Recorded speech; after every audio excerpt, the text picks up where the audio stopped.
Assalamualaikum warahmatullahi wabarakatuh. Salam sejahtera untuk kita semua. Sebelumnya izinkan saya untuk memperkenalkan diri. Perkenalkan, saya Ardita Inayah Yuliani dari Universitas Islam Al-Ihya Kuningan yang tengah menempuh S1 dengan jurusan atau program studi gizi pada Fakultas Ilmu Kesehatan. Di video kali ini saya akan memaparkan pembahasan mengenai kuliner khas Nusantara, yaitu mengenai hidangan papeda yang berasal dari Indonesia bagian timur. Video ini saya buat untuk memenuhi nilai pada tugas individu untuk mata kuliah Sosio-Antropologi Kesehatan yang diampu oleh Ibu Esi Zulfiani, SPSI MHKes.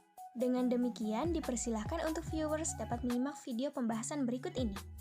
Negara kita Indonesia memang memiliki ragam budaya yang sangat banyak, termasuk diantaranya adalah kuliner khas, tarian khas, pakaian khas di setiap daerah atau adat di seluruh penjuru Indonesia. Kali ini saya akan membahas kuliner khas di salah satu daerah istimewa yang menjadi favorit saya. Daerah tersebut berada di timur Indonesia. Daerah ini juga memiliki julukan Bumi Cendrawasih, karena burung tercantik di dunia itu berasal dari daerah ini. Provinsi ini juga memiliki kuliner khasnya yang unik, dan beberapa kuliner ekstrim juga banyak ditemukan di daerah ini. Di antaranya yang sering kali kita dengar adalah kudapan ulat sagu, cacing hujan, dan juga ulat tembolok. Selain memiliki kuliner yang ekstrim, daerah ini juga memiliki kuliner khas yang juga tak kalah populer.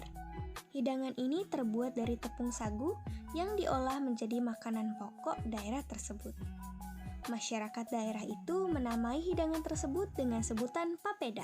Kalau mendengar papeda, pasti sudah tidak asing lagi bagi masyarakat yang bermukim di Papua. Namun, bagi masyarakat di luar Papua, pasti bertanya-tanya, apa sih sebenarnya papeda itu? Nah, di sini saya akan mengenalkan sedikit tentang makanan yang bisa dikatakan sebagai makanan favorit di tanah Papua. Papeda, hidangan khas Papua atau menurut filosofi, papeda diambil dari kata Papua penuh damai. Julukan tersebut diberikan oleh leluhur masyarakat Papua di zaman dahulu. Papeda adalah makanan berupa bubur sagu khas Maluku dan Papua yang biasanya disajikan dengan ikan tongkol atau mubara yang dibumbui dengan kunyit. Papeda berwarna putih dan bertekstur lengket menyerupai lem dengan rasa yang tawar. Papeda merupakan makanan yang kaya serat, rendah kolesterol, dan cukup bernutrisi. Menurut sejarah peradaban Indonesia, sebelum mengenal beras, masyarakat Indonesia mengonsumsi sagu sebagai makanan pokok di zaman peperangan, lebih tepatnya pada saat masa penjajahan Jepang. Makanan kenyal ini sering dihidangkan saat acara-acara penting di wilayah Papua, Maluku, dan sekitarnya. Sehingga, tak heran jika papeda menjadi salah satu warisan kuliner Nusantara yang khas. Sebagai makanan tradisional yang khas, papeda menyimpan riwayat sejarah. Masyarakat adat Papua begitu menghormati sagu lebih dari sekedar makanan lezat. Suku-suku di Papua mengenal mitologi sagu sebagai kisah penjelmaan manusia. Oleh masyarakat Raja Ampat, sagu memang dianggap sebagai suatu yang begitu istimewa. Itulah sebabnya saat memanen sagu, mereka pasti akan menggelar upacara khusus sebagai rasa syukur dan penghormatan akan hasil panen yang melimpah, sehingga dapat memenuhi kebutuhan seluruh keluarga di sana.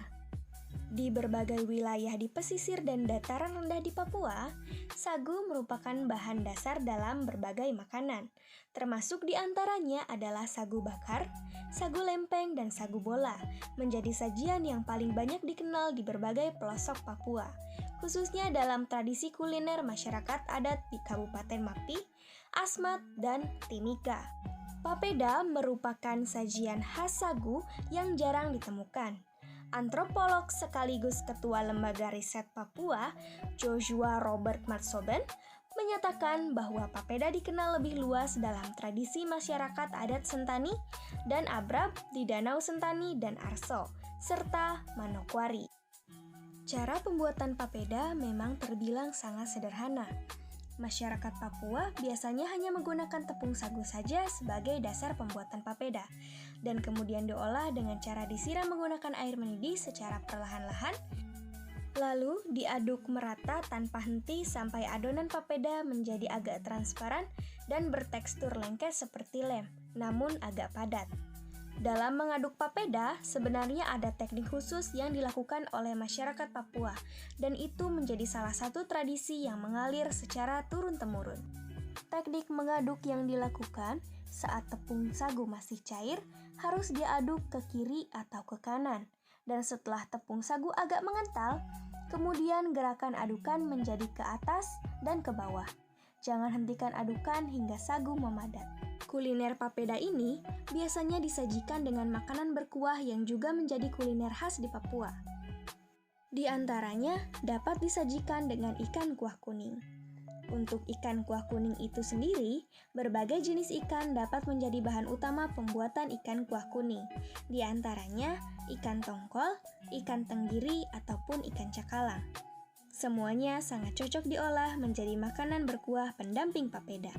Namun, selain itu, beberapa daerah di Papua juga menggunakan sayur berkuah, seperti sayur gonemo, sayur khas Manado yang terdiri dari bunga pepaya, daun melinjo, dan labu kuning. Kuahnya sedikit kental karena ada campuran santan yang membuatnya semakin gurih. Dan kemudian ada pula sayur buah pepaya muda yang memiliki cita rasa manis, gurih, dan agak sedikit pedas. Keduanya sangat cocok disantap sebagai pendamping papeda. Dalam 100 gram sagu, terkandung energi sebesar 209 kilokalori, protein 0,3 gram, karbohidrat 51,6 gram, lemak 0,2 mg, dan zat besi 0,6 mg. Selain itu, di dalam tepung sagu juga terkandung vitamin A sebanyak 0 IU, vitamin B1 0,01 mg, dan vitamin C sebanyak 0 mg. Berdasarkan kandungan-kandungan tersebut, sagu bermanfaat sebagai sumber utama karbohidrat atau makanan pokok, mengatasi pengerasan pada pembuluh darah, mengatasi sakit pada ulu hati dan perut kembung.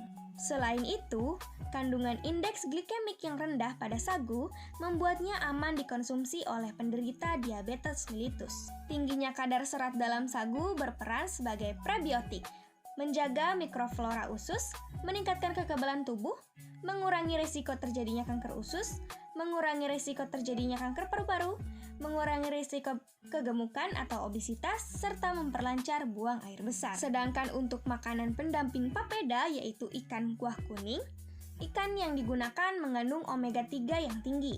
Senyawa omega 3 atau DHA dan EPA memiliki peran penting dalam proses sel-sel saraf dan otak. Bagi anak, omega 3 sangat baik meningkatkan kecerdasan. Dan bagi orang dewasa, sangat dibutuhkan untuk mempertajam daya ingat dan menunda penuaan. Selain itu, omega 3 juga berguna merawat kekebalan daya tahan tubuh dan mencegah timbulnya penyakit jantung, tekanan darah menjadi stabil dan mengurangi kadar kolesterol. Dan juga terdapat rempah-rempah di dalamnya sebagai bumbu tambahan yang dipercaya memiliki khasiat untuk menambah stamina dan menghangatkan badan. Dari video yang sudah disampaikan, dapat ditarik kesimpulan bahwa kuliner khas Indonesia bagian timur yaitu Papua memiliki bermacam-macam makanan khas andalan daerah tersebut. Salah satunya yang paling populer adalah papeda. Panganan pokok tradisional yang terbuat dari tepung sagu yang diolah kemudian memiliki tekstur yang lengket seperti lem dengan warna pucat transparan. Kuliner papeda ini sangat nikmat disantap dengan ikan kuah kuning yang juga menjadi makanan khas daerah tersebut. Pada dasarnya, ikan kuah kuning adalah sayur berkuah dengan bahan utama ikan yang kemudian diberi bumbu rempah-rempah khas Papua, seperti kunyit, kapulaga, daun jeruk, serai, dan juga jahe.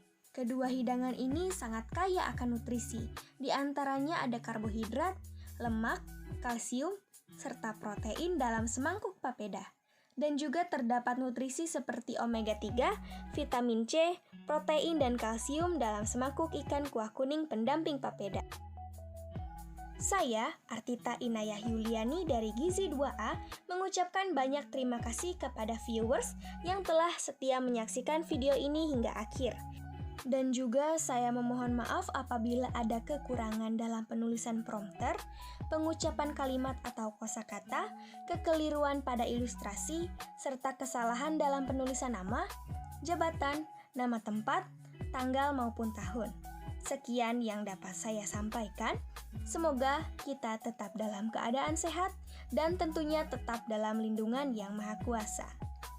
Akhir kata, wabillahi taufiq wal hidayah. Wassalamualaikum warahmatullahi wabarakatuh.